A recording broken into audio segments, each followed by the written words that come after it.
everyone, Maximum Muscle Report here at the 2019 Arnold Classic 31st anniversary.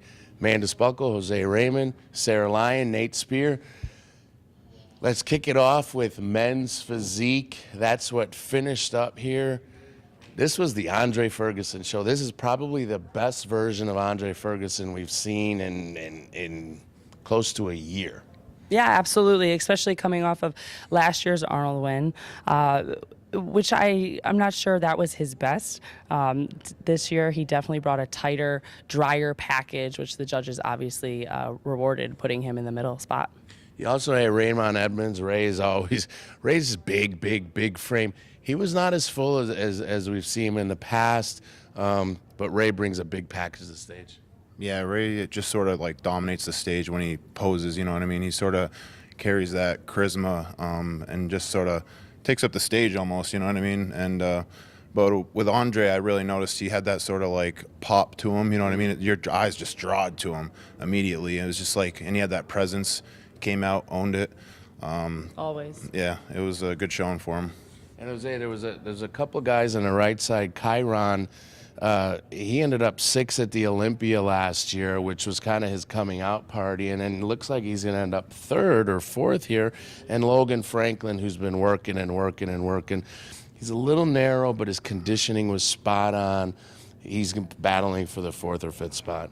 Yeah, I really preferred Janet Leug and Laurelyn Chapados, but if I have to watch these fellas, I'm going to say some of them, it's hard for me to judge. It's kind of like the bikini girls. They're like, they're all hot. I don't know.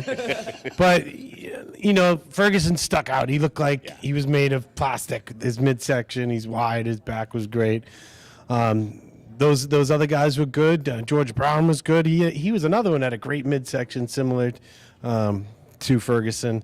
The other guys were big, tall, wide. Franklin was good. I think he could have been a little sharper, a little tighter. But he's got a great look, the All-American boy look. And then Sadiq was left out of the top 5. He was one of the wider guys. I think he needs to work on developing abs because that's something, obviously, they're judging. That's been a problem of his even when he won it in 2015. Yeah, you know, I asked him a few years ago, and I said, do you wear one of those screams? And he's like, yeah. I said, well, stop wearing it because you're not using your abs. You don't have abs, you know? So I don't know if he heeded my advice at all. But he's good. He's wide. Yeah. It's just in physique when everyone's got crazy abs. And it's not that he doesn't have them. They're just very thin. So I don't know. And I'm not, making fun of these guys. They're all fantastic. It's not my cup of tea. I like to see legs. I like to see him, show more and do some posing. I don't like just the whatever. It's adorable. I don't know. And on that note, we're gonna jump right into bikini. There was a lot of talk. There was quite a few storylines coming into this. Ashley Kaltwasser came back last year, but it was her first year coming back, so she was back to do the Arnold. Laura Lee Chapadas finished 2nd at the Olympia, so she was a front runner to win this. Marcia Gonzalez won 5 shows last year, so supposedly she should be able to win every show. But it seems like usually they're tier 3 or tier 4 shows. So how would she shake out at a big show? Again, a ton of storylines. You had Jessica Palmer, who lives here, so she had a big fan base. What did you see? Ashley Kaltwasser definitely finally found her rhythm again. Last year at the Mile High, she came back. That was her coming back show from taking that time off, and she brought a great physique, but again, she wasn't standing against the top girls as she was today, which was what put her in such a great position to then be put in the middle. She didn't come in too hard or too soft either. It was just back to the old Ashley look, which was awesome to see. And Janet, she really brought it today too. She made some major improvements in her lower body from the backside, and that was great to see. Her hamstrings have always been something that's been lagging. So to have her bring those up and to see that, to put her and Ashley next to each other, it was very interesting. Of course, bikini, it's apples and oranges, but you can definitely see where there's similarities and what the judges are looking for with that lineup. Marcia also, she brought a great package today, wasn't good enough to win. I'd still like to see her glutes bigger. I feel as if her glutes have kind of stayed the same size. She keeps getting tighter, which is great. She's always brought probably the tightest backside to the stage, but there's just a lack of lateral glutes, which is, what is hurting her against the other girls who have such dominant lateral glutes. But the girls really, it was a tough lineup, and it was great to see that competition. You saw Isa Piscini. She's one of the youngest competitors. I think she was the youngest pro ever, and she just looks to be getting better and better every year, every show. It looked like Laura Lee is not even in the top 5. Coming from second at the Olympia, what do you think happened there? Yeah, that was very unfortunate to see because Laura Lee has such a great look. She has such a great curve to her body. The package that she brought to the Olympia, in my opinion, was such a great package for what bikini should be. Her and Angelica, they go hand in hand. I mean, we saw that at the Olympia. It was, you're splitting hairs there, picking which one's first or second.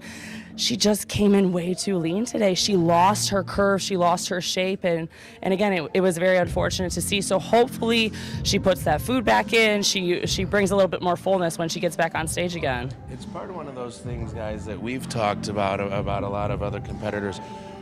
You're doing well, and then you make a change. She made a change with her camp, her coach, and everything. Don't try and fix what's not broken. Definitely backfired. But again, she's as talented as could be. Has a great look. I'm sure they'll make the adjustments and move forward. And Jennifer Dory too. She went to Columbia, brought a softer package there. She ended up in the 4th place spot. So now seeing her package that she brought today, it was nice to see her conditioning come back together. And I love the hair. I love the suit change up too from last year. So isn't that something you guys had a conversation about? Of course. Now we're gonna talk about the open bodybuilding. It was it was a two-man race here, wasn't it? Yeah, pretty much. As I said earlier, right away, Brandon Curry separated himself from everyone, and it looked like a slam dunk until Bonac came out. I think he was the last one to come out. Yeah, Brandon was first, Bonac was last, and then it came down to a two-man show. Steve literally pulled those two out, compared them. It's going to be exciting tonight because right now it's very close. I'd say it'd be a matter of a point right now. I personally have Bonac edging him, but anything can happen. That's what makes it exciting.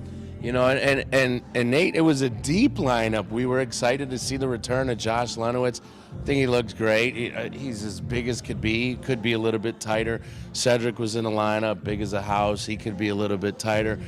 Rolly Winkler, big as could be, looked like he could be a little tighter. Steve Kuklo looked fantastic. What'd you think about the rest of that crop there?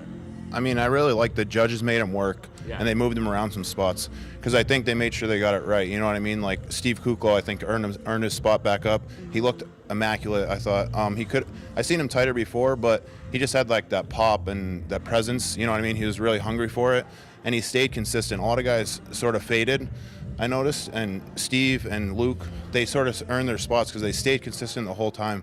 They didn't start like holding water, getting like, I noticed Josh, you know what I mean? He started getting watery, rolly, definitely watery. So some of those guys, they just couldn't hang on because they were posing out there for quite a long time.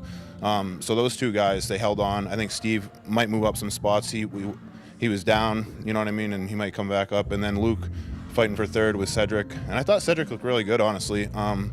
He still had the fullness, was good condition, but maybe not quite enough to win, but definitely looked great today.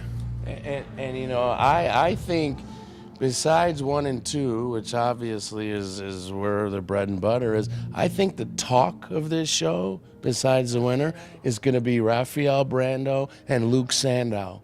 These are two guys that are not household names yet, but Jose, as we talked about, and Nate, when we did our pre-show conversation about who should compete in what shows and why, it's about coming to a big show like this and making a name, and Rafael Brandao and Luke Sandow absolutely brought it, and it looks like both of them are going to finish in the top 6. So congratulations to you two.